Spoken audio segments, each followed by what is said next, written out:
Hi, CistReactZ. How you doing? Did you know that 70% of you guys are not subscribed? Also, did you know that I am living in those 70% walls right now, and if you want me to stop, you'll hit that subscribe button?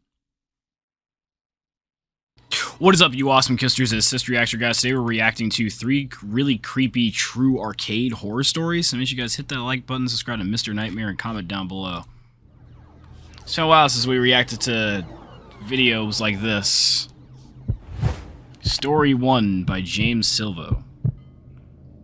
This is one of those stories from my childhood that still just gives me the chills thinking back to it even today. It was October, and my family was on vacation to some family resort in Catskill, New York. It was kind of in the middle of nowhere, but there were a decent amount of other families at the resort. There were a lot of kids. I remember the resort being surrounded by forest in all directions, but the actual resort grounds were fairly large. I was 8 years old. I was an awkward, shy kid for most of my childhood. I would follow the lead of my older brothers usually whenever in social settings. I'm the third child of 4. I have 3 brothers. During this vacation, my older brothers Eric and Josh were mostly hanging out amongst themselves since they're closer in age than I am with them. My little brother Craig was only 4, like me when I was so he an was constantly awkward with little my kid. parents. When we weren't all together doing resort activities, everyone for the most part split up. My dad gave all of us money to play games at the arcade inside the activity hall building. My parents assumed I was with my older brothers at one point, but I was actually alone just exploring the resort grounds. I walked around the big cement pathway that looped around the entire resort. I passed by some families playing bocce ball, croquet, and other sports. I was partially looking for my brothers or just anything I could do by myself. I started exploring the inside of the activity hall building, and I found the arcade my dad was telling us about. It was actually a pretty impressively sized arcade. It had a bunch of pinball machines and all the standard classic arcade machines. At the time, most of the games were just a quarter to play. So I looked around the room for a game I wanted to play, and I noticed in one corner of the room this door with this really fogged up looking square glass window in the middle. It was like a special kind of glass that was hard to see through. I thought I could see something through the glass, so I walked a little closer to the door to look through it better, and I saw this humanoid figure standing there, staring through the window. I looked at it for like 15 seconds and it wouldn't move. I could barely see the face of it through the weird glass, but it kind of looked like a Halloween prop. It was Halloween season after all, and so that's what I assumed it was, a decoration meant to scare the kids. I walked away to find a game and ended up playing the Simpsons arcade game.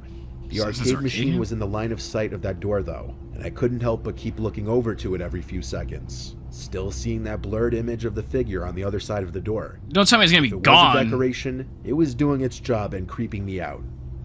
After I lost the game, I just had to go back over to the door and look through the glass again, this time putting my face basically right up to the glass. I saw the blurred face of the figure standing there. It was a man for sure.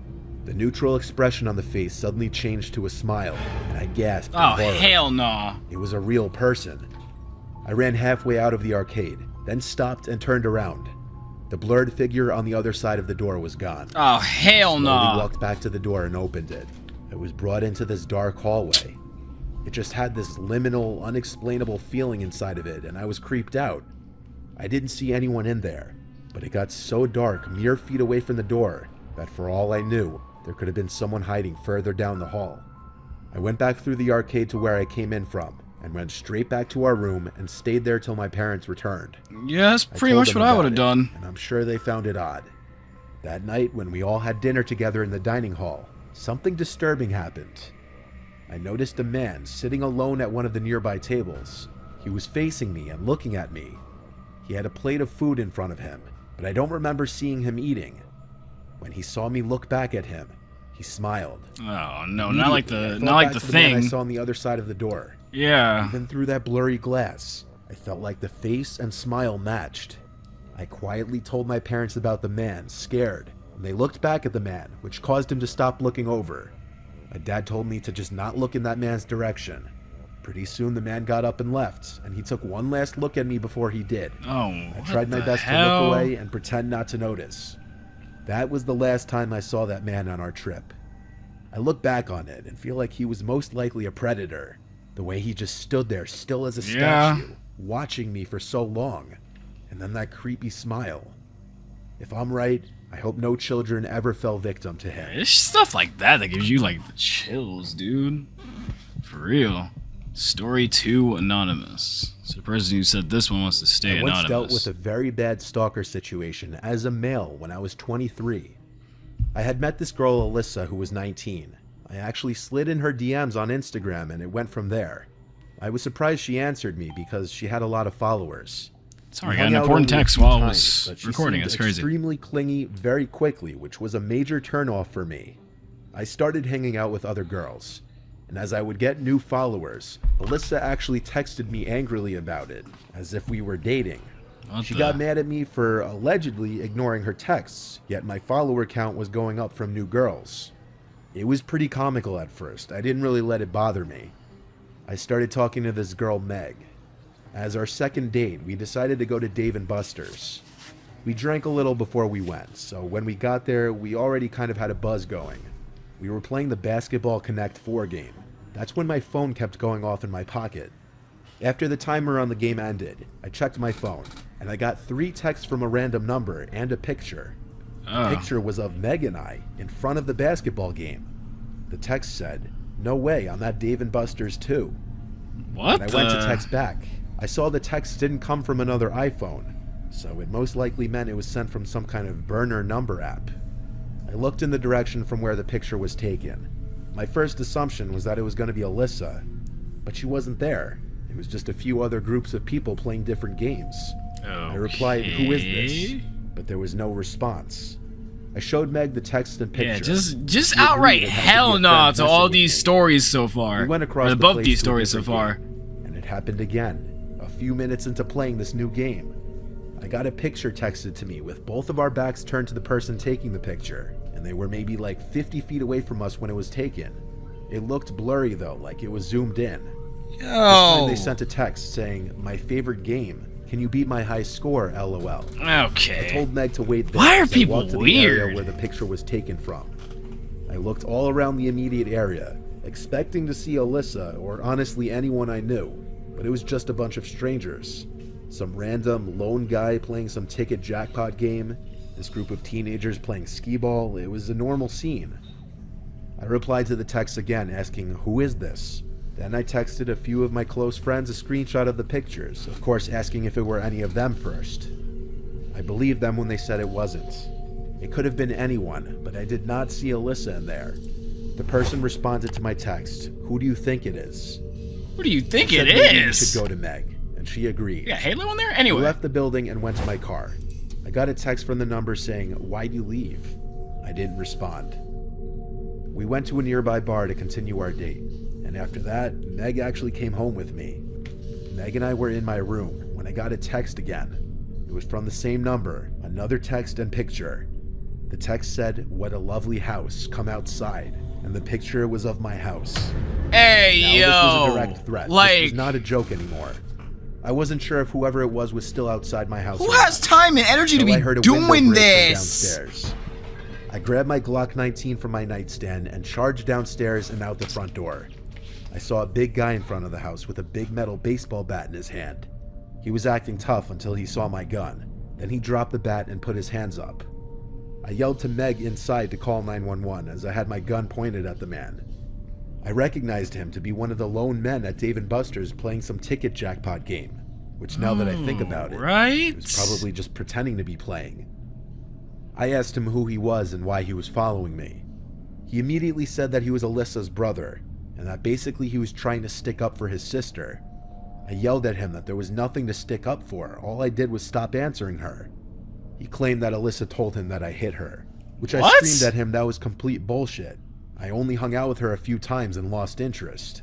I even went as far as to call them both batshit crazy, and he responded saying please don't call the cops. But Meg did, and when they showed up, it was an easy arrest for the police. I also sent a video of the ordeal to Alyssa, which was the sweetest form of a revenge imaginable. She didn't even reply to it, but I know she saw it. Needless to say, Alyssa's psychotic brother paid for the window, and neither of them have dared to bother me again. Alrighty. What a psychotic story. When I was a young kid, arcades were a lot more mainstream in society. Before everyone had smartphones and crazy advanced video games at home, going to the arcade was one of the most fun things you could do as a child. These videos, There was this you can see why I arcade took right a by break my from them. school that my friends and I It's would just often so go creepy, to after dude. school or on the weekend. The fuck? One day I went there with my friend Connor right after school. It was kind of quiet there today because it was a stormy day and most kids probably just ran home or got picked up by their parents. So besides a few other kids, we had the place to ourselves. The Alright. usual age range of the people there was like 10 to upper teens. Connor and I were playing Street Fighter together when this older guy started watching us play. Oh, great. Here we go with Looking this back shit. now, I'd say he was around 35, which to us when we were 10 seemed super old. Connor and I looked at each other and smirked because we both noticed it and it was kind of awkward. The man started commenting on the gameplay, like cheering us on and having remarks on basically any hits we landed on each other. At first, we laughed, I guess to be polite, thinking he was trying to be funny, but at a certain point it just got weird. Yeah, because Like, he just... he didn't know when to stop and leave. Yeah, like, We just watched watching us play two the kids entire play a match. game and he just And yelling had over we their not been there, we shoulders, would've like, played bro, another, back but off. we decided to migrate to something else just to try to get away from him. As You we went over followed? to the air hockey tables, the guy was following us and started talking to us. He introduced himself, but I don't remember the name he gave. He offered to pay for our game of air hockey. We were 10 and we viewed our quarters as gold, so we accepted the guy's offer. Even at 10, we could tell he gave off some kind of antisocial tendencies. He didn't seem completely normal. Yeah. Of course, he watched Well, our kids game of around, air it's not hockey really too, normal at and all. kept commenting on the game as if he were a professional commentator for some sporting event.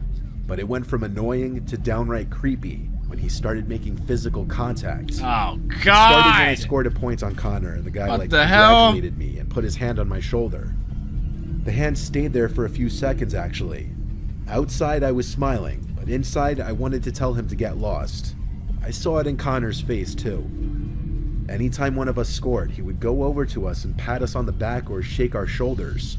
The guy was incredibly freaking weird. Yeah, Because of it, by the we sounds decided of to cut it. the arcade trip short. We told the guy we were gonna head home. He then replied saying we'd be crazy to walk in the rain and offered us a ride home.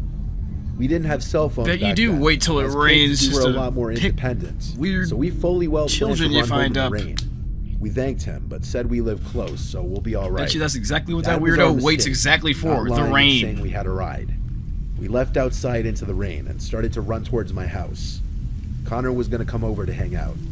As we were running home, a red car started creeping up from behind us. Oh, No matter Lord. that they weren't even trying to hide the fact that they were following us.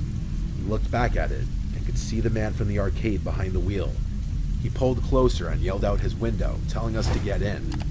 We ignored him, and he persisted. Who's gonna just get We're in getting after you soaked, yell, get get in the in? car. Like, what? I yelled back, "We're good." Yeah. Continued to run. Super good. We were getting closer to my house. The man suddenly gave the car some gas and sped ahead of us, then pulled over next to the curb where we were about to pass. Connor and I stopped, and I said, "Cross the street." We did, to avoid the man possibly jumping out of his car to grab us. This ordeal made us run even faster to my house. My house was now in sight, and the red car was still behind us. We made it to my front porch, and I rang the bell at least 10 times until my mom answered the door. We pointed to the red car, but it was already all the way down the street. We told her about the man who was following us from the arcade, and she was mad that we led him right back to the house instead of ringing one of the neighbors' doorbells.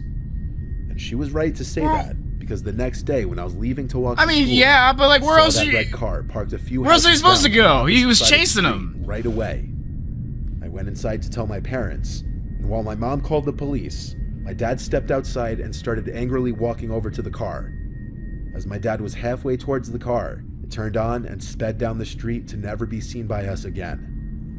I had to speak to the police a little bit to describe the man and what he did at the arcade during the walk home and afterwards.